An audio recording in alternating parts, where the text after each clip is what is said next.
The grand ballroom at the Fairmont Hotel sparkled with crystal chandeliers and white roses, the perfect backdrop for my cousin Miranda's fairy tale wedding. I adjusted my simple black dress, a classic piece I'd bought online for $30, and tried to blend into the elegant crowd of 200 guests.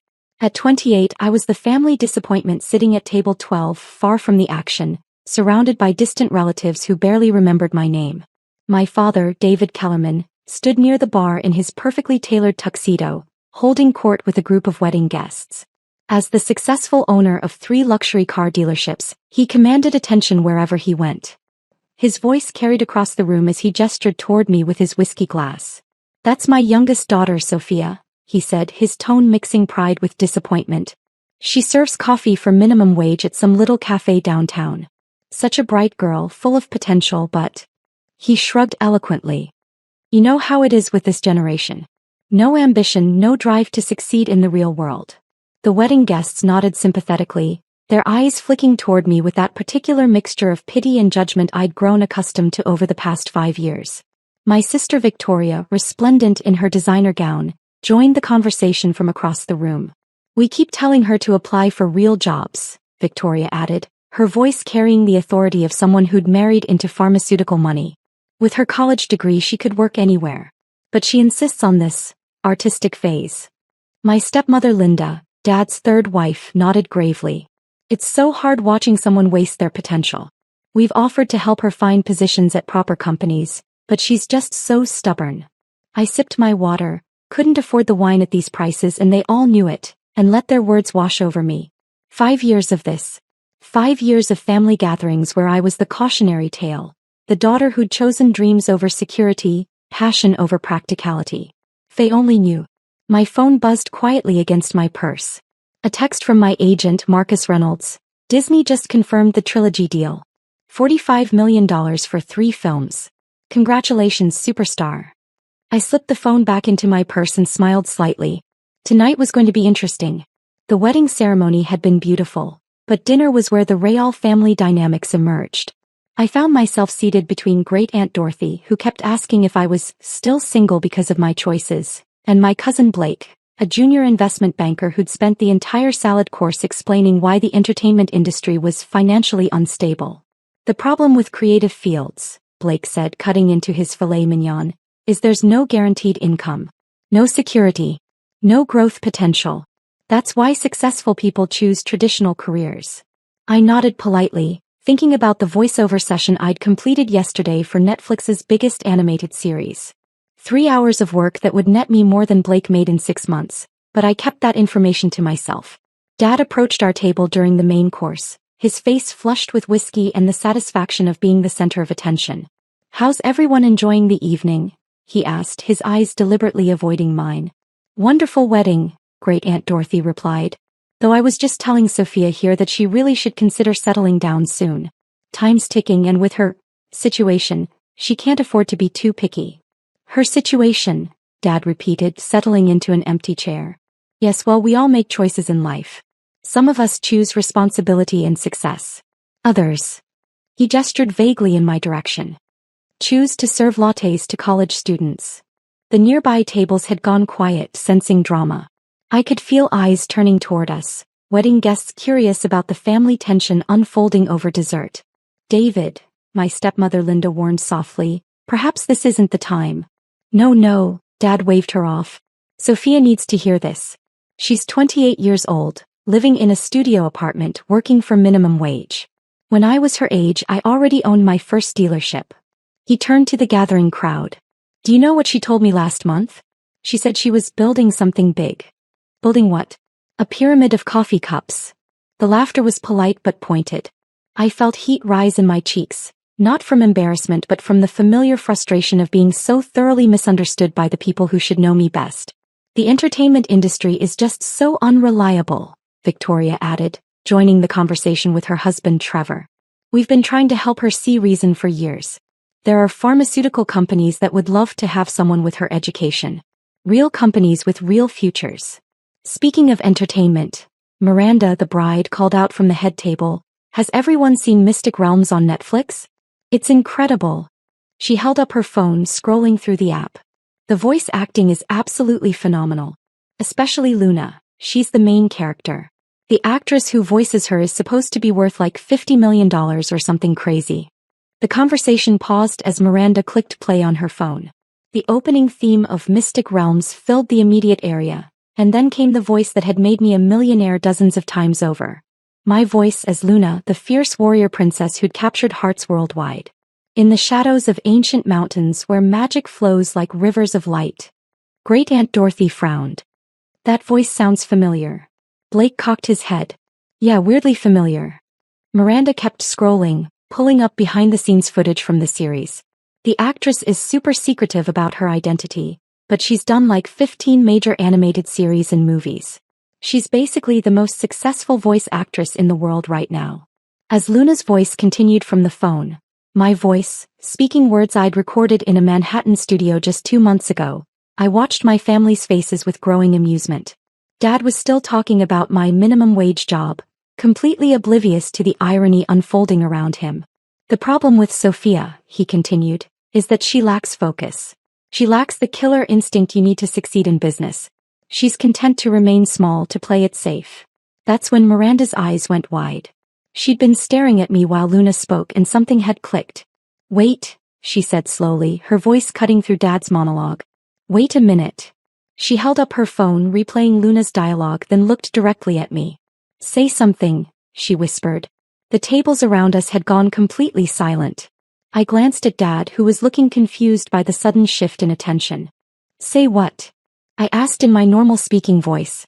Miranda's hand flew to her mouth. Oh my God. Oh my God. She fumbled with her phone, pulling up more clips. Say, in the shadows of ancient mountains. I looked around at the circle of faces. My family, the wedding guests, all staring at me with varying degrees of confusion and anticipation. In the shadows of ancient mountains, I repeated, and this time I let my voice carry the full power and resonance I used professionally. The silence that followed was absolute. Miranda dropped her phone. You're Luna. You're the Luna. She scrambled for her phone, pulling up article after article. Sophia, you're worth $50 million. The words hung in the air like a thunderclap. Dad's whiskey glass stopped halfway to his lips. Victoria's fork clattered against her plate. Blake's mouth opened and closed like a fish out of water. That's impossible, Dad said finally, his voice hollow. She works at a coffee shop. Part-time, I corrected quietly. I work at the coffee shop part-time because I enjoy it, not because I need to. Miranda was scrolling frantically through her phone. Netflix just announced a spin-off series starring Luna. The article says the voice actress signed a 3-season deal worth $25 million. She looked up at me, eyes shining with disbelief. That was you. I pulled out my own phone, opening my banking app and turning the screen toward them. The balance showing made Great Aunt Dorothy actually gasp. But how? Victoria stammered. When? We would have known. Would you? I asked gently. You've spent 5 years telling me my dreams were worthless without once asking what I was actually building. Dad stood up abruptly, his chair scraping against the floor. This is some kind of joke. Voice acting isn't. You can't make that kind of money just talking into a microphone. I opened another app on my phone, showing my agent's contact and recent messages. Marcus Reynolds, CA. He's been my agent for 4 years now. I scrolled through recent texts. Here's the confirmation for the Disney trilogy deal. $45 million for 3 films. And here's the Universal contract for the Cosmic Defenders franchise. $37 million over 5 years. The numbers were staggering even to me sometimes. But they were real, earned through years of 16-hour recording sessions, vocal training, character development, and building relationships with directors who trusted me to bring their visions to life. This can't be real, Linda whispered, staring at my phone screen. Blake, ever the financial analyst, leaned forward. Those contracts, are those actually real? Yes. I closed my phone and looked around the table. For the past 5 years, while you've been worrying about my career choices, I've been working. Really working. Not just the coffee shop. That's my side gig because I love the community and the regularity. My real work happens in recording studios in Los Angeles, New York, and London. But we never see you traveling, Victoria protested. We never see any signs of this success. Because I choose not to flaunt it. I gestured around the opulent ballroom. I drive a Honda Civic because it's reliable and environmentally responsible. I live in a studio apartment because it's close to the coffee shop and I don't need much space. I dress simply because expensive clothes don't make me better at my job. Dad sank back into his chair, his entire worldview clearly shifting. Luna, he repeated slowly. You're actually Luna. Miranda was still scrolling through articles on her phone. She's won 4 Emmy Awards for voice acting. And look, here's an interview where they call her the Meryl Streep of animation. I smiled at that one. The comparison had embarrassed me when I first read it, but I'd grown to appreciate the respect it represented. The coffee shop, Dad said suddenly. You said it was part-time. 3 days a week, morning shifts. I own it, actually. Bought it 2 years ago when the previous owner was going to close down. The staff doesn't know. They think I'm just another employee, but I couldn't let the neighborhood lose its heart. Great Aunt Dorothy, who'd been silent through the revelations, finally spoke. You own a business too? Several, actually. The coffee shop, a recording studio in Nashville, and a percentage of the animation house that produces Mystic Realms. Plus various investments. I paused, looking around the table. I'm what you might call financially secure. Blake, his banker instincts kicking in, asked, How secure are we talking? I considered how much to reveal. Forbes estimated my net worth at $87 million last year, but that was before the Disney deal. The silence that followed stretched so long I could hear the jazz quartet playing on the other side of the ballroom.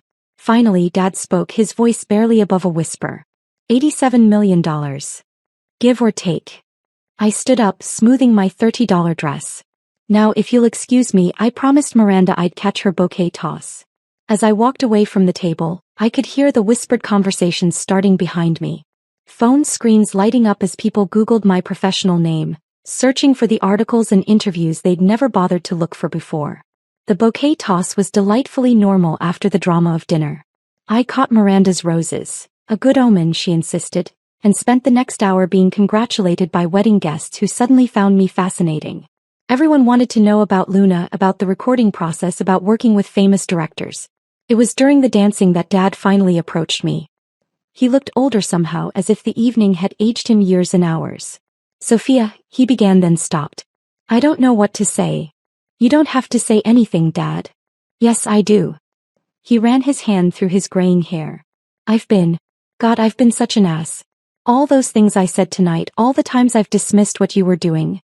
I watched couples swaying to the slow jazz number, thinking about all the family gatherings where I'd sat quietly while being lectured about my life choices.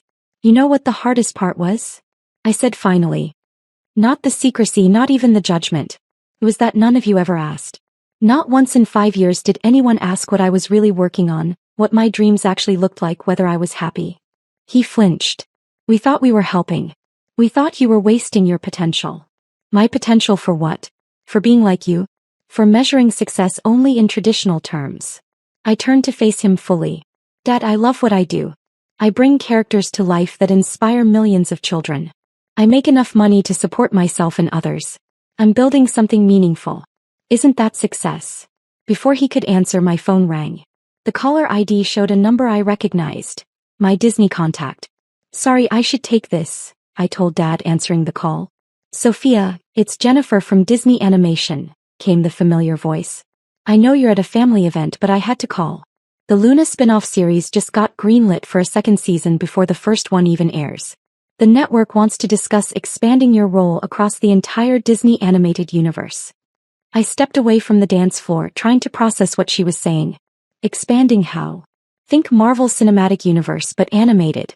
Luna would be the connecting thread across multiple series and films. We're talking about a 10-year plan, potentially worth. She paused. Well, let's just say it would be the largest voice acting contract in entertainment history. How large are we talking? $200 million over 10 years, plus back-end percentages. I nearly dropped the phone. $200 million. The number was so large it almost seemed abstract. I know it's a lot to process, Jennifer continued, but we need to know if you're interested in principle. Your agent will have the details Monday morning. Yes, I'm interested. Fantastic. Oh, and Sophia, congratulations on the trilogy deal announcement. The industry's buzzing about it. You've really made it. After hanging up, I stood there for a moment watching my family through the ballroom windows. Dad was talking animatedly to Victoria and Trevor, probably filling them in on the evening's revelations. Great Aunt Dorothy was showing other relatives something on her phone, likely articles about Luna. $200 million. The sum was almost incomprehensible, but what struck me more was Jennifer's final comment. "You've really made it." I'd made it 5 years ago when I booked my first major series. I'd made it when children started recognizing Luna's voice in toy stores and theme parks. I'd made it when parents wrote to thank me for creating a character their daughters could look up to. The money was validation, but it wasn't the real measure of success. I walked back into the ballroom as the band started playing at last. Miranda grabbed my arm as I passed. "I can't believe my cousin is Luna," she whispered, grinning. "This is like the best wedding surprise ever. Will you sign something for me?" I laughed, hugging her. "Of course. But it stays between us for now, okay? I like my privacy." "Deal. But Sophia, why didn't you ever tell anyone? I mean, we're family." I looked across the room at Dad, who was now listening intently as Blake apparently explained something about entertainment industry investments. Victoria was Googling something on her phone, while Linda showed Great Aunt Dorothy pictures of Luna merchandise. "Because," I said to Miranda, "I needed to know who I was before I could share that with anyone else. And I needed to be sure they'd love me for who I am, not what I'm worth." The evening wound down with a series of awkward but heartfelt conversations. Victoria apologized for dismissing my choices, admitting she'd always been jealous of my courage to follow unconventional paths. Blake asked if I needed investment advice, then spent 20 minutes picking my brain about entertainment industry economics. Even Linda, who'd never shown much interest in me before, wanted to know about the creative process behind character development. But it was Great Aunt Dorothy who surprised me most. As the reception was ending, she pulled me aside. "I owe you an apology, dear," she said, her voice softer than I'd ever heard it. "I spent the evening worried about your future when you'd already built one beyond any of our imaginations." "You don't need to apologize, Aunt Dorothy." "Yes, I do. And I need to tell you something else." She glanced around, then leaned closer. 40 years ago I wanted to be a singer. Had the voice for it too, according to my teachers. But everyone said it wasn't practical, wasn't stable. So I became a secretary instead. She paused, looking out at the dance floor where the last few couples were swaying to the final song. "I've spent 40 years wondering what might have been. And tonight, watching you, you did what I was too scared to do. You followed your dreams and made them real." As the evening finally ended, I found myself in the hotel lobby with Dad. The valet had brought around his Mercedes and my Honda Civic. The contrast as stark as it had always been, but somehow different now. "Sophia," he said as we waited, "I want you to know, I'm proud of you. Not because of the money, but because of your courage. Because you knew who you were when the rest of us didn't." "Thanks, Dad. That means more than you know. I also want you to know that I'm going to do better. We all are. No more assumptions, no more lectures about your choices. I want to learn about your world if you'll let me." I smiled, thinking about the Disney deal that would reshape not just my career but potentially my entire life. "I'd like that. Maybe you could come to a recording session sometime. See what I actually do for a living." "I'd love that." He paused as the valet approached with his keys. "Oh, and Sophia, next family gathering you're sitting at the head table." As I drove home in my practical Honda Civic, my phone buzzed with text messages from relatives who'd looked up my work online. Photos of Luna merchandise, articles about upcoming projects, congratulations and questions and invitations to coffee. But the message that made me smile came from Miranda. "Thank you for making my wedding unforgettable. Also, my little niece says Luna is her hero. I can't wait to tell her that her hero is my cousin." I pulled into my modest apartment complex, thinking about the choices that had led me here. The studio apartment I'd chosen for its simplicity, the coffee shop I'd bought to preserve community, the career I'd built by trusting my own vision of success. Tomorrow I'd call my agent about the Disney deal. I'd probably need to hire more financial advisors, maybe consider upgrading my living situation for security reasons. The practical side of success would require attention. But tonight I was content to be exactly where I was. In my simple apartment, surrounded by the life I'd chosen, having finally shared my truth with the people who mattered most. Success, I'd learned, wasn't about proving others wrong. It was about proving yourself right. And as Luna's voice echoed from someone's Netflix account in a neighboring apartment, my voice, bringing magic to another family's evening, I knew I'd done exactly that.